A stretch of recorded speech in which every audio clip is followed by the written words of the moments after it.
معذور بچے اللہ تعالیٰ کی بہترین تخلیق ہے جو اپنے اندر ایک وسیع، زبردست اور چھپی ہوئی روحانی اور ہیلنگ پاورز کے ساتھ ہیں۔ اپنے 13 سالہ تعلیمی تجربے کی بنیاد پر میں یہ کہوں گا کہ میں ایک میٹیریلسٹک اپروچ والا بندہ تھا، لیکن ان 13 سالوں نے جو میں نے ان معذور بچوں کے ساتھ گزارے ہیں مجھے ایک ایسا انسان بنا دیا جس نے اللہ اور معذور بچوں کے درمیان اس نہ نظر آنے والے راز کو پا لیا ہے۔ ان معذور بچوں کے ساتھ کام کرتے ہوئے میں اپنے آپ کو دنیا کا خوش قسمت ترین انسان سمجھتا ہوں۔ اللہ تعالیٰ نے معذور بچوں کو دنیا میں کیوں بھیجا ہے؟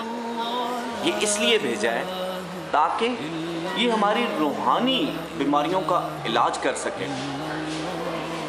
ہمارے جسم تو گرو کر جاتے ہیں لیکن ہماری روح گرو نہیں کرتی، وہ بہت کمزور ہو چکی ہے، اور یہ معذور بچے ہماری ان روحوں کو طاقت دیتے ہیں۔ یہ معذور بچے اصل میں ہماری نفس کی تربیت کے لیے ہیں۔ تو میں اپنے سب دیکھنے والے کو یہ کہوں گا کہ ان کے ارد گرد معاشرے میں جہاں جہاں بھی معذور بچے ہیں وہ ان کو ایک اللہ تعالیٰ کا بہترین عطیہ سمجھیں، اور یہ سمجھیں کہ یہ اللہ کی رضا کا سبب ہیں۔ معذور بچوں سے پیار کرنا آپ کی زندگی میں ایک بہت بڑا انقلاب لے کے آئے گی، آپ کے بہت سارے مسائل حل ہوں گے۔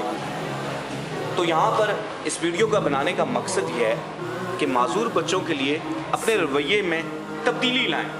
معذور بچے بھی نارمل بچوں کے ساتھ پڑھ سکتے ہیں۔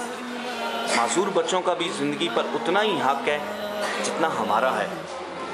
اگر ان معذور بچوں کو تھوڑا سا پیار، تھوڑی سی توجہ دی جائے تو یہ ہمارے معاشرے کا ایک بہت کرامت شخص بن سکتے ہیں۔